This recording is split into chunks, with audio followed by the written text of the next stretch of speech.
Welcome back for another video tutorial brought to you by GraphicDesignerTips.com. My name is Steve, and today in this tutorial I'm going to teach you guys how to create a professional logo in Adobe Illustrator. So designing logos is actually one of my favorite things to do, but it's also one of the biggest things you can do for a client, because if you design a good logo for a client, most likely they're either rebranding themselves or they're a new company. So when you do a good job on their logo, you're going to get their business cards, their brochures, their menus, flyers, and their website. So if you can do all these things, you're going to get a lot of their marketing work just from making a well-designed logo.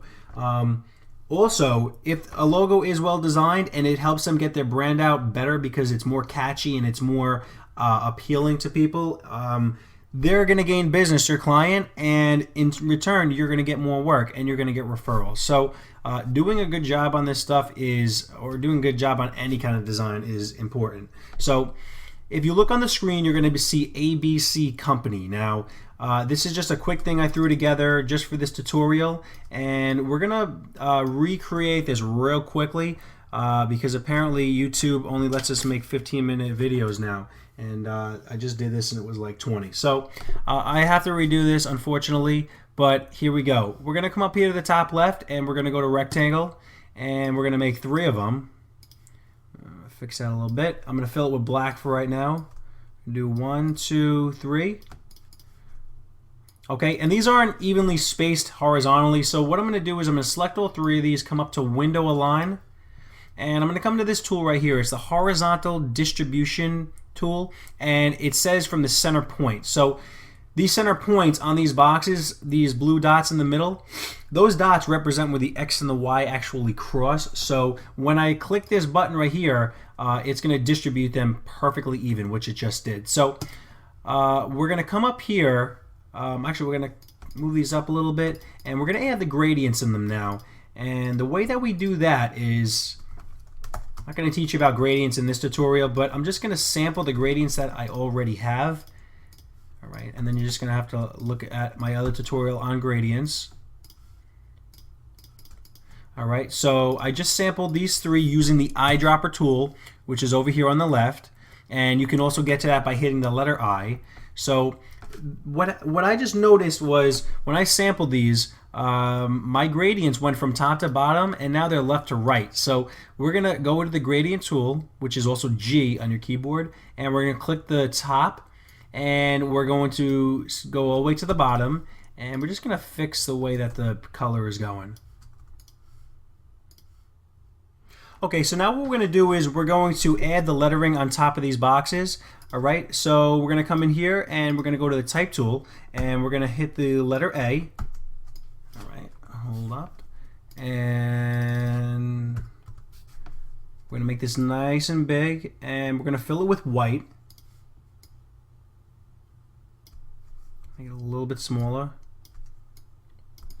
And we're going to option click shift to make the B, and option click shift to make the C. That's actually what that's doing, is the options copying it, and the shift is keeping it on the same line. So to make the shadow, we're going to option shift click all 3 of these letters, and we're going to come up here to the reflect tool, which sometimes is hidden behind the rotate tool, and we're going to reflect these. We're going to fill them with black so you can see them for now. I'm going to move them up here a little bit. And then we're going to squeeze these down a bit to give it the effect of what a shadow is going to look like. Now obviously this doesn't look like a shadow because it's so hard and it's 100% black. So the way that we're going to change this is we're going to add a gradient from gray to white, just like we've done down here. But the only way we can do that on type is if you actually make outlines out of the type. So these are actually being read as fonts right now. They're not being read as shapes. So we're going to have to hit Shift Command O when you have these letters selected, or you can actually go to type and create outlines.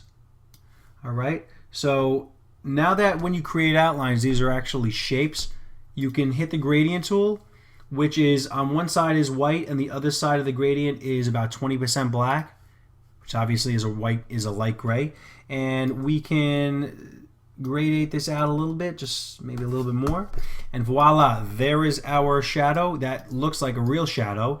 And the last thing we're going to do is we're going to add the word company.